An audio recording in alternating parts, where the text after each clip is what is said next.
It's 7:30. Good morning, I'm Ian Crouch with Hunter News.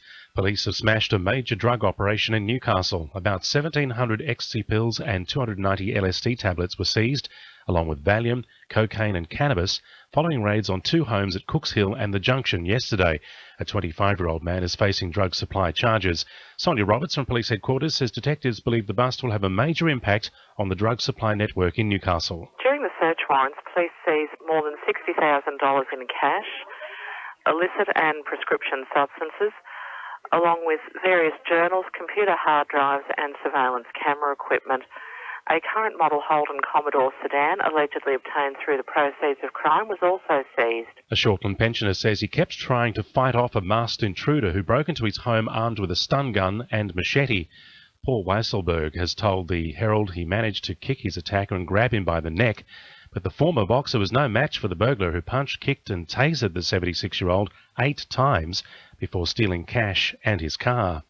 The Greens are once again questioning the truncation of the Newcastle rail line following new data which suggests the Newcastle and Hunter lines are amongst the state's highest ranked for customer satisfaction.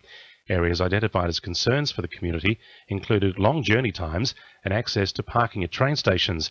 Greens MP Maureen Fariki says commuters don't like switching modes of transport. We know that forcing people to change at Wickham onto buses for an unknown length and then onto another mode of transport, which might be light rail, which still hasn't been built, will lengthen commutes, will discourage public transport use and will decrease commuter satisfaction.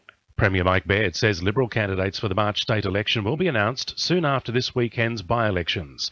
The Liberals have been under fire for failing to field candidates in Newcastle and Charlestown this weekend, following the resignations of Tim Owen and Andrew Cornwell. A party official says the decision not to stand candidates was an act of atonement for the developer donation scandal. However, Labor candidate for Charlestown, Jody Harrison, says it was an easy out for the Liberals.